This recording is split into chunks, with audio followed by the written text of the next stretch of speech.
मैं गौरी शंकर गोस्वामी आप सभी को पड़ताल इंडिया न्यूज चैनल में स्वागत करता हूं। और आज हम हैं एक स्वदेशी दुकान पे जो स्वदेशी पद्धति से चिकित्सा करते हैं। आइए इन्हीं से मिलते हैं और आपको दिखा दे। ये दिखाइए, ये गोबर से बना हुआ है। देखिए, ये गोबर से बना हुआ है, नेम प्लेट है। ये बड़े बड़े अधिकारी जैसे आजकल तो मॉडर्न नेम प्लेट आता है।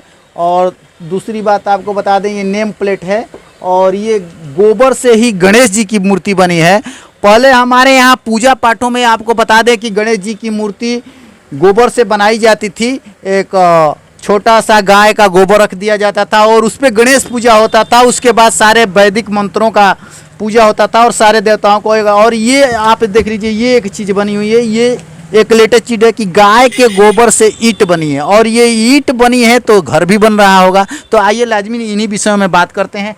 आ जाइए। रहे थे वो सारी चीज़ों को इन्होंने बनाया है। क्या नाम है भैया आपका? जी नमस्कार, मेरा नाम श्री प्रकाश पांडे है और मैं एक गौ सेवक हूँ। और पिछले 5 साल से मैंने प्रत्यक्ष रूप से गौ माता को अपने यहाँ रखा है और सुबह शाम जो है उनके जो पंचगव्य हैं उनसे कुछ चीज़ों का निर्माण करता हूँ। और निर्माण करके ये मेरा केंद्र है, यहाँ लाता हूँ और यहाँ लोगों को जो है प्रचार प्रसार के लिए, लोगों तक पहुँचाने के लिए यहाँ पे उपलब्ध कराता हूँ। हम एक बात ये जानना चाहते हैं कि आज मॉडर्न युग में बहुत अच्छी अच्छी, जैसे आपने गणेश जी की मूर्ति बनाई है या ईंट बनाया है या नेम प्लेट बनाया है, तो आजकल के मॉडर्न चकाचौंध की दुनिया में इन चीज़ों का डिमांड है कि आप बना रहे हैं? जी देखिए, ये हमारा जो है ये गणेश जी की मूर्ति है। और जैसा कि सभी लोग जानते हैं, गोबर बहुत पवित्र और शुद्ध होता है। हर पूजा पाठ, हर जो है धार्मिक अनुष्ठान में गोबर का बहुत महत्व है जी। और इस गोबर से जब गणेश जी बन जाते हैं तो और भी अच्छा हो जाता है, सोने पे सुहागा। वैज्ञानिक दृष्टि से इसको देखेंगे तो गोबर में एंटी रेडिएशन गुण होता है, जो कि जो आजकल आधुनिक ज़माने में जो मोबाइल हैं, जो टावर हैं, जो टीवी हैं, इलेक्ट्रिक जो भी सामानें हैं, उससे जो रेडिएशन निकलता है उसको रोकने में ये गोबर बहुत अच्छा काम करता है। तो इस मूर्ति को आप रखते हैं तो ये केवल मूर्ति ही नहीं है, आपके आसपास जो रेडिएशन है उसको रोकने में भी सक्षम है, यानी कि ये स्वस्थ बनाती है। जी। फिर देखिए, ये नेम प्लेट भी है। ये सब गोबर का, जितना भी सामान हमारा देख रहे थे वो गोबर का बना हुआ ये घर में सजाने वाले प्रोडक्ट हैं, जो कोई भी व्यक्ति ले सकता है। अपने घर को सजाने के लिए विभिन्न प्रकार के जो है चीज़ें लेते हैं। तो मैं ये जानना चाहता हूँ कि जैसे कि आप गोबर का नेम प्लेट बनाए हैं, गणेश जी बनाए हैं, ईंट बनाए हैं, तो ईंट बनाए हैं तो गोबर का ईंट जो बन रहा है उससे घर भी बनता होगा? जी, गोबर का जो ईंट देख रहे हैं तो गोबर का वो हाफ ईंट है। वो ईंट का उद्देश्य है कि आप अपने दरवाजे पे उसको टांगिए। तो 2 चीज़ है, एक तो एंटी रेडिएशन है ही, और निगेटिव एनर्जी को, जिसको बुरा नज़र लोग बोलते हैं, तो उस बुरी नज़र से जो है घर को बचाता है। आप देखे होंगे घर पे लोग जो है नींबू मिर्चा सब टांगते हैं, कुछ लोग घड़े में लगा के ऊपर टांगते हैं, तो गोबर का भी आप लगा सकते हैं। इसमें भी नेगेटिव एनर्जी को रोकने की क्षमता है। तो ये टांगने के लिए एक ईंट भी बनता है, उससे भवन भी बन जाता है। उस गोबर का ही ईंट बनेगा। फिर उसका जोड़ाई के लिए उसी मसाले से जो है आप जोड़ेंगे, उसका प्लास्टर बनेगा, फिर रंग बनेगा। पूरा टोटल 1 रुपया जो है बाहर से नहीं लाना है। हम ये जानना चाहते हैं कि जैसे आपने कहा कि ये गोबर का ईंट दरवाजे पे लगाया जाता है, इस विज्ञान के युग में भी अंधविश्वास पर विश्वास किया जा रहा है? देखिए, गोबर कहीं से अंधविश्वास नहीं है। गोबर, गौमूत्र, आप अमेरिका, जापान, चीन, इन लोगों ने गौमूत्र पे पेटेंट ले लिया है। लगभग 7 से अधिक पेटेंट उन्होंने लिया है। और गौमूत्र में वो सारे चीज़ हैं जो शरीर के लिए जो ज़रूरी हैं, जो धरती में है। तो सारे माने तत्व हैं, सारे विटामिन जो है गौमूत्र में है। तो वो पूर्ण रूप से वैज्ञानिक है। और ठीक वैसा ही गोबर में भी है। आप देखे होंगे गोबर का भस्म पहले लोग साधु संत देते थे और उस भस्म से भी चमत्कारी परिणाम आते थे।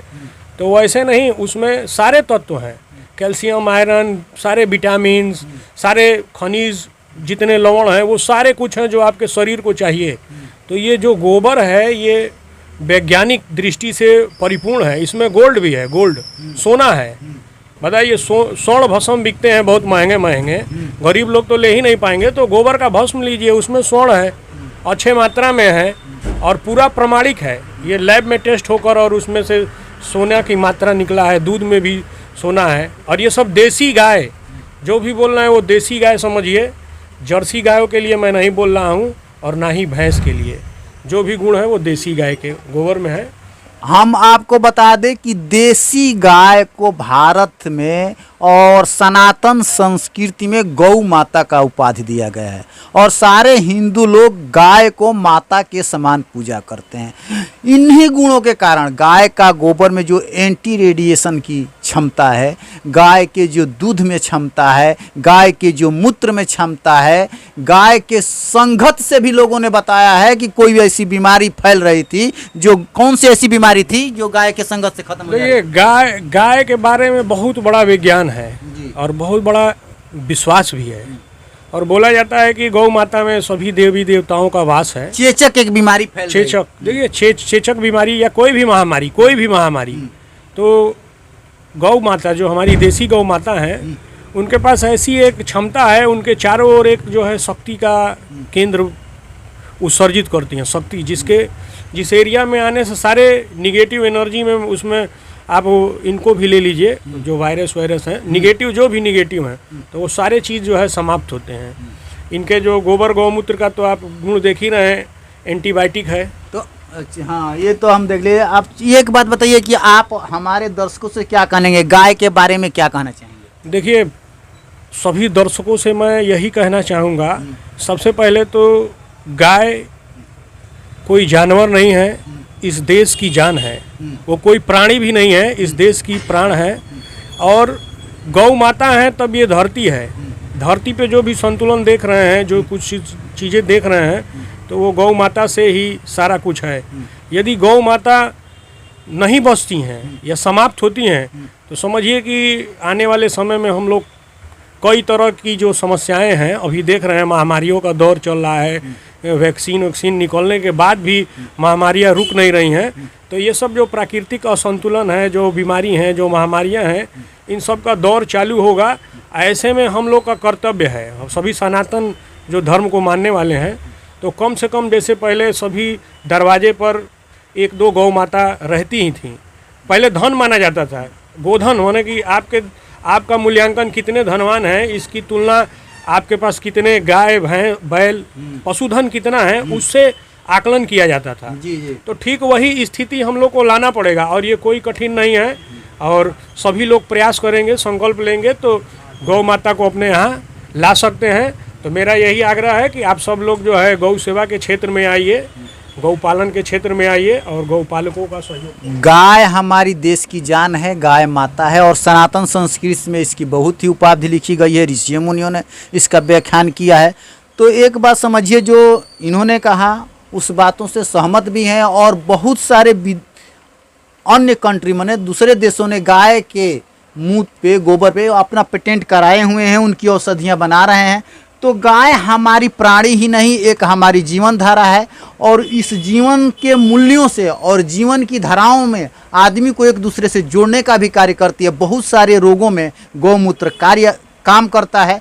और एक बात आपको बता दें कि गौमूत्र मार्केट में बहुत महंगा बिक भी रहा है और बहुत सारे लोग उसका सेवन भी कर रहे हैं। लेकिन यहाँ पर पंडित जी के यहाँ गाय के गोबर से बहुत सारे विभिन्न की वस्तुओं देखने के मिला और बहुत सारे उसके गुणों के बारे में पता चला। इन्हीं शब्दों के साथ फिर मिलेंगे। जय हिंद।